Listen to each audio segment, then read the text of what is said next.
متقین کون ہے؟ جو اللہ سے ڈرنے والا ہے، جو اللہ سے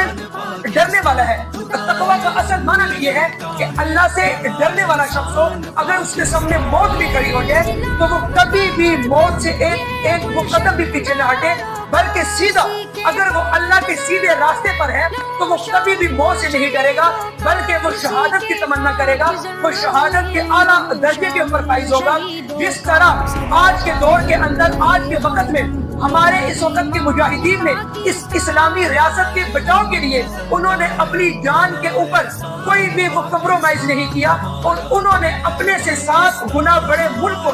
یہ چیز بتلا دی کہ جتنا زور سے جوابی حملہ کیا جائے گا، اتنے ہی زور سے ہمارے ملک کے اندر اتنی ہی وہ قوم کی سلامتی کا امن ہے۔ اگر ہم لوگ اپنی طاقت نہیں دکھائیں گے تو ہمارے ملک میں ہم اپنے امن کی ضمانت نہیں دے سکتے، لہذا اپنے ملک کے امن کی ضمانت دینے کے لیے اس قوم کے ہر فرد نے اپنی طرف سے جان لگائی، چاہے وہ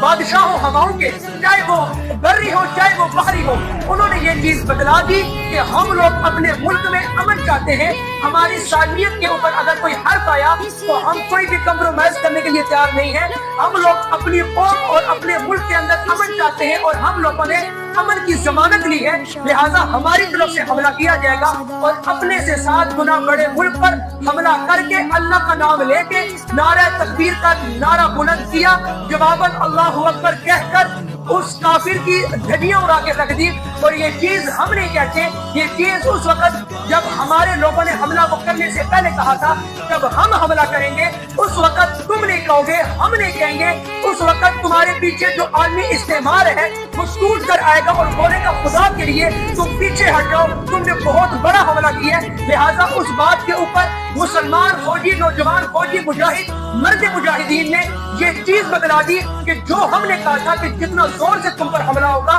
تم نہیں کہو گے، ہم نہیں کہیں گے، بلکہ عالمی دنیا آ کر کہے گی کہ بس ختم کر دو، تم نے جو کرنا تھا وہ کر لیا۔ اور اس بات کو اس وقت کے تقویٰ دار مجاہدین اور وہ شہداء جو پہلی رات کو اور اب تک اپنی لاشیں بچھانے سے وہ گریز نہیں کر رہے، ایک اسلامی سرحدات کا تحفظ کرنے کے لیے انہوں نے یہ چیز بتلا دی کہ جس کے دل میں ایمان ہو، جس کے دل میں اللہ اور اس کا رسول بستا ہو، وہ کبھی بھی اپنے کمزور دشمن، اور ایسا دشمن جس کو دنیا بھی خسیس سمجھتی ہو، جو اس وقت دنیا کا غلیظ ترین مذہب ہندو مذہب کا ماننے والا ہو، اس سے بھلا اللہ اور اس کے رسول کے مجاہدین کیسے